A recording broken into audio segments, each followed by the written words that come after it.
And do you think we've always been like this? Like, Yeah. even students that went uni 15 years ago?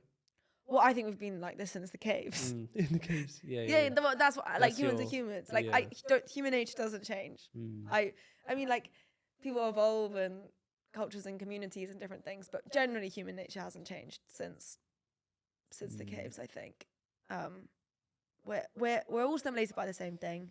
Just we're all escaping loneliness in different ways, and we find different ways to do that. We all just want to be loved. Like, it's these same messages. I think one of my most profound takeaways from university and studying literature in 3 languages was that all books are written about the same thing. It's just the journey of the self and figuring out who you are and figuring out how much you want to be loved, which is loads, as everyone does. And like, that is what I'm just trying to build for. You mentioned something at the start about always looking for likes, and it's crazy because I think social media now has been built to, what's the right word to use, this external validation. Like, someone is scrolling on TikTok or Instagram to find the next validation, whether that's a boost of dopamine, a boost of motivation. And it's so, I think there's good elements of social media. Totally. But I think for most of the part, it's negative. I think if you think of it as a social platform, yes. If you think of it as a media platform, no. I really encourage people just to see it as an sort of an evolution of the billboard. You're just scrolling through advertisements, really, and it's just a new way to consume media and a new way to consume storytelling. And it's in the same techniques that we use to gather people around the campfire with hooks is being used now on that platform. It's just an evolution of our natural instinct to seek stories, to distract ourselves, to explain parts of our own experience to ourselves. But from a social perspective, no, we're animals, we're social animals, and we need palpable, tactile experiences. So media, fantastic. Social, it has been like badly branded. I think. If you could click your fingers, would you remove social media, like Instagram? If you had the power to do so. I don't know what I mean. It's like the butterfly effect. What else would that do? I feel like that feels, it's so ingrained in our experience right now. I don't know what other impacts that I haven't thought of that would have on civilization. So I wouldn't make any drastic change. I also just don't think that is the answer. I don't actually think like not going on Instagram. I know I didn't. I don't think that's the answer either. I think it's just about seeing these platforms for what they are, as you would with any pleasure.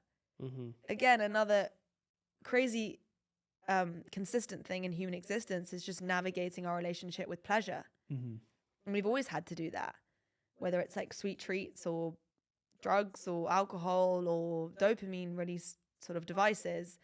It's just finding that relationship where it can be used as a treat rather than like a constant truth or whatever. Are you an endless scroller? Not endless.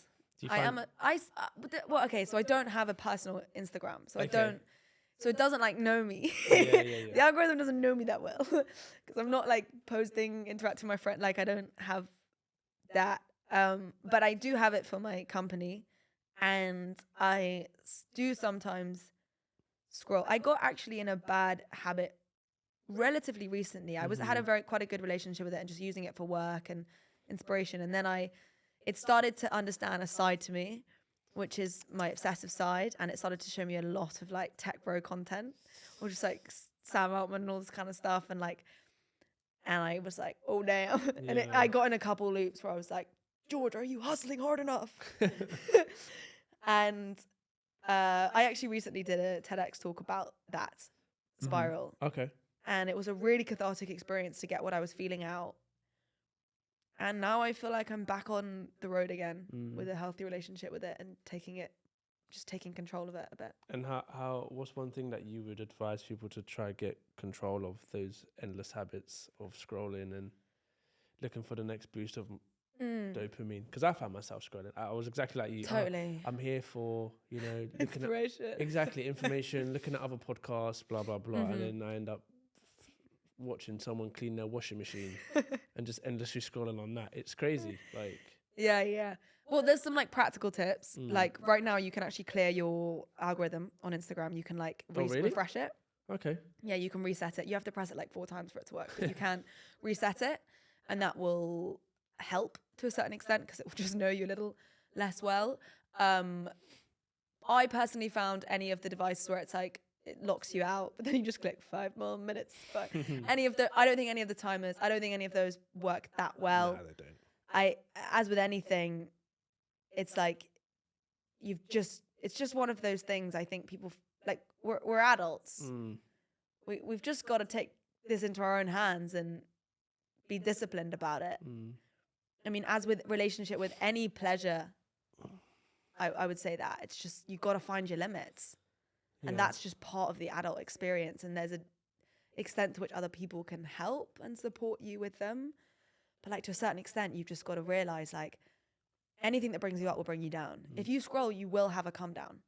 You that period of anxiety that you feel after a scroll session is a very natural body reaction of homeostasis, responding to the increase of dopamine, and it now needs to go back to normal levels. And so just be aware that anytime you come up, you have to come down. I just think we need to keep telling ourselves that. Even if you're just in a good mood about something nice, chances are you'll come down after that. Yeah. And just remembering that life is those ebbs and flows. And so if you give some artificial highs, the lows are pretty fucked.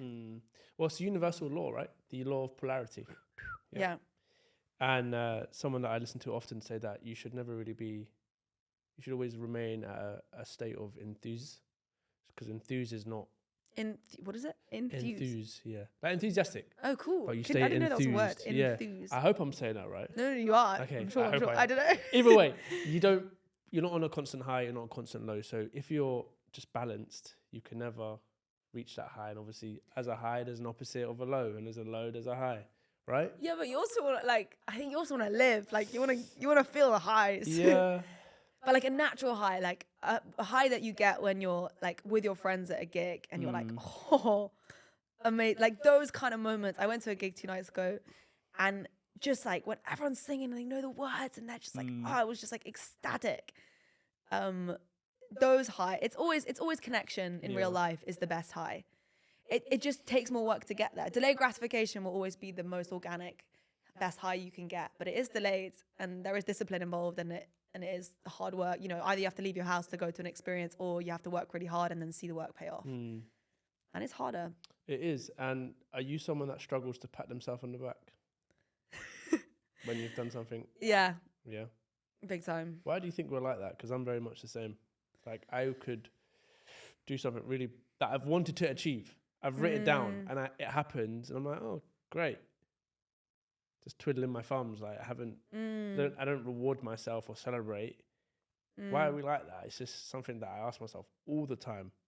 I think, well, in my experience, I would say it's because really the exciting part of an experience is the uncertainty of how it's going to go. And you kind of big it up. Like for example, not to sort of make this about me, but with regards to the TEDx talk, like when I got invited to do one, I was like super gassed, and I was like, oh my God, I wanted to do this for ages. I've had it in my notes app, and I loved the experience of writing it and all of this kind of stuff. And then as soon as I did it, I realized it didn't feel like that much of a big deal. And I was like, okay, well now I need to do TED Global. Like, what's the next thing? And it's ultimately, it's a healthy reaction to a certain extent, because the chase, it keeps you going. Yeah. And over satisfaction is like not a healthy state either. If you're like, yeah, well, that's me done. Sign off now. But I think it's just all about realizing that once you get the goals, that's not the fun bit. Like it really, it's like, if you think about it literally, like when you're running down, like playing football or like basketball or netball, any of these sports, like it's the run to the goal. And then once you like get, and then afterwards it's like kind of a bit weird. Like the scoring doesn't even matter. It's like the exhilarating to get there. And it's this process of happily chasing, which is always going to be superior to the actual end result. I think that we're wired to do that, because we're wired to need to be curious, to explore, to happily chase.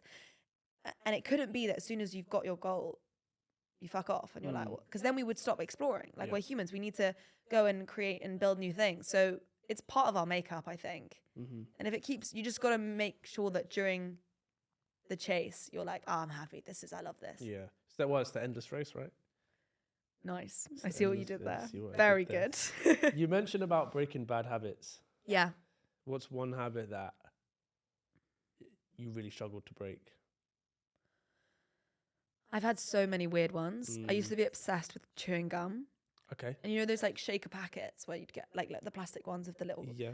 lids and there's like 50 pieces or something. Yeah, yeah, yeah. I could like go through that in a couple of days. Just Wow. I put like 5 minutes at a time. Okay. No, really, really weird. Yeah, yeah, yeah. And then I just one day I was like, this has got to a point where it's actually taking over your life. And I never chew gum since that moment. And that was like a year ago, and I just can't even look at gum anymore. So I like, it gets to a point where I'm like, this is like getting obsessive, and then I just completely cut. So you would say your obsessiveness is anything like even as small as chewing gum? Sadly, yes.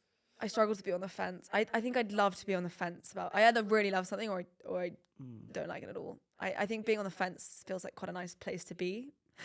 But I'm either one side or I'm the other. Yeah. But I'm working on that. But again, I had a someone that owns Mind Station, and she works with people that have like ADHD and stuff.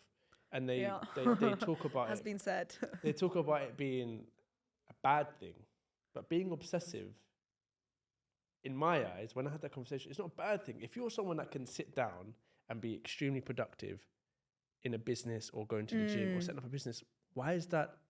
Why are we now saying that that's a disorder and you're disabled or whatever you want to say? That's a good thing, right? Yeah, I think it is. I just think with anything, it's just, I've realized recently that you can say this at the end of any sentence and people will agree. If you just say, well, it's all about a balance. Like, you can just drop that in any meeting, any conversation. Everyone will go, great point. Yeah. But like it is. Ultimately, being obsessed is great, but it can sometimes lead to tunnel vision and to actually incorrect decision making and extremes. And that isn't good for you. So you just have to weather it a bit and try and make it productive. I agree. Thank you. It's about balance. It's about balance. Have you ever had any really unhealthy moments where you've been so focused on something, like say for example your business? Yeah, definitely. I don't know, I'm in a period right now where I really just don't want to at all glamorize hustle culture, because I think there's way too much content doing that. Yeah, I mean it's definitely in the last 5 years. Oh it's my definitely god, I think people love hyping up their own hustle. Mm. And saying like, oh, and like if you ask anyone about their success, the first thing they'll talk about is their struggle. And it's like a natural human reaction to want to tell people like, oh, it hasn't always been like this. It hasn't always been easy. And I get it, but it's gotten too much. It really has. Like, yes, in the pursuit of any goal that is difficult, it's going to be really hard. And you're going to have to say no to things. But I'm also so lucky to do what I do in so many ways. And I think particularly with like the founder space and them talking about all their unhealthy habits and like we used to stay up coding for 25 hours or whatever and all this kind of stuff. I'm a bit like, how many of those are really productive hours? Like how many of them were you just chatting shit with your mate, eating pizza, and how many were you actually like working on a problem? And I just don't think it's healthy to set these expectations to people that no one actually meets, and it's all hindsight.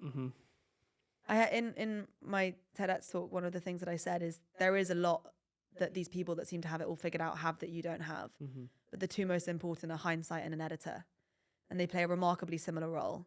They package the past to make it presentable, and when people look back at their life, they sort of mix up all of these messy experiences and they make it make sense, because that's what we do. We need to make our struggles make sense, and we hype them up. We say we did this. So yeah, I kind of don't really want to go into like the unhealthy habits. I just don't think that's a healthy way of talking about this or like spreading what it is to start something. Yeah, no, I agree. And I think this whole hustle culture thing is definitely blown out of proportion in the sense that you need to be doing 85 hours a day, even though there's not 85 hours in a day. Find them. Yeah, exactly. Find the 85 hours. Because I'm very much on the premises. It's all about your mindset, right? If you can attract the things that you want, you don't have to work as hard. I'm genuinely a believer of that. I understand you need to put the work in. Like manifestation kind of work. Manifestation kind of stuff, right? like if you can tell yourself that you're gonna own this business, for example, or let's just say lose weight, if you accept the fact that you're going to be able to get to this weight, ultimately the universe will attract that stuff to you. You'll start going to the gym, because a lot of people look at their results,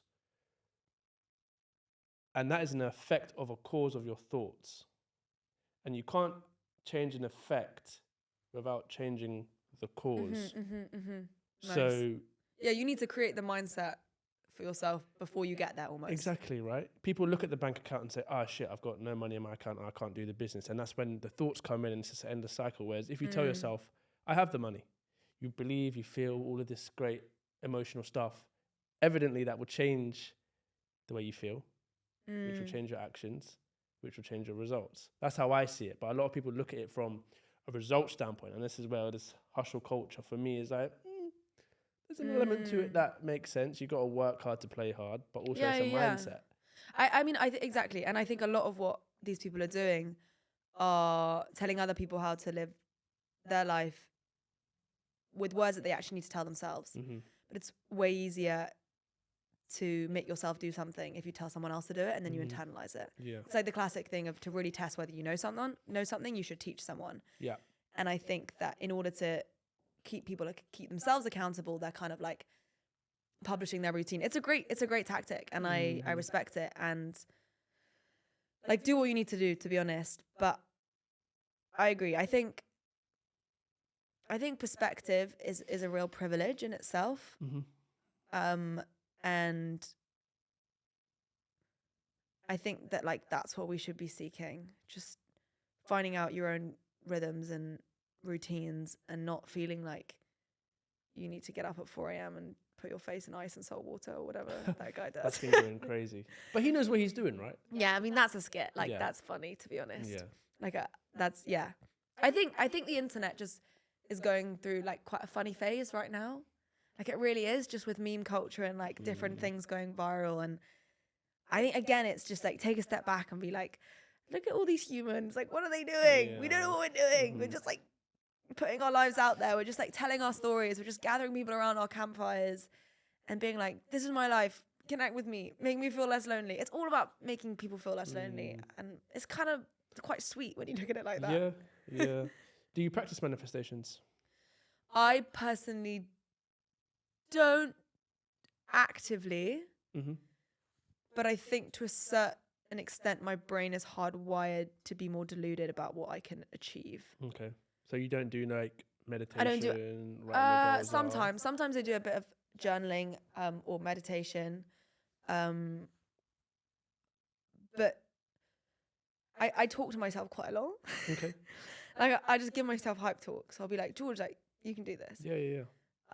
So in a way, I guess that's kind of a form of meditation or manifestation. Like, I have a very creative imagination, and I'll imagine my life. I'll write it out. I'll do stuff like that. I've never really thought of it like a practice, I guess that is kind of what it is. But I'm more just like in my head, like, George, you fucking got this. Yeah. And what's happening there is you're accepting that thought. So evidently, there's a law that is the law of perpetual transmutation. I'm into all of this stuff, by the way. No, I'm so excited to learn about it. It sounds. So once you have you have a conscious and a subconscious mind. Yeah. Conscious mind is where all the reasoning happens. So that's when you can accept or reject a thought. So you accepting the fact that, geez, I've got this. That will then evidently get impressed into your subconscious mind. And we live 95% of our life through the subconscious mind. 95? Yeah. All of our actions, because that's where the programming is. Wow. I didn't know that. That's where all your habits are, your paradigms are, and that's what... The dreams. That's what leads to your actions, which evidently produce the results. So Cool. you accepting a thought, geez, I've got this, will get suppressed into your subconscious mind. And through the law of perpetual transmutation, it states that the spiritual must always manifest into the non-spiritual. So the non-physical must manifest into the physical. We are physical beings. So once you've accepted that thought of, geez, you've got this, it will now move into your actions. It will make you... And then you act like you've got it. Act like you've got it. You'll make the calls. You'll get it. do this. Then you'll get it. And that will lead to your results. Yeah. Yeah. That's how I see stuff. I'm no, very much I mean, it's universal like and it's a mind game. Yeah. Life is a mind game. It is. And And I think recently I've actually been in a period where I haven't thought I'd have got it. And I've had to like really look at myself. And it's weird. Often after the period where you feel you most don't have it, you get like a new surge of energy. And now I feel like I've really got it again. I mean, they say, don't look at something and think, why can I not get it? Ask yourself, how can I get it? Because when you start thinking about why, all the doubt and the fear starts coming in. When you think about how can I get this, that's when you start to actually think. Because not a lot of us think. Like, we don't think logically. Yeah, no, definitely. I think also with entrepreneurship, it does help that I've never thought about it like building a company. I mean, now I do more, but it's like whenever I'm like, oh, I don't know if I can do this, I'm like, how do I solve this problem, George? Just go back to that. Like, you just need to, like, building a startup to a certain extent is a series of experiments until you find something that works and then you run with it. And then I have like a moment of overwhelming gratitude where I'm like, how cool to be in my 20s experimenting on something that I truly believe could make the world a better place.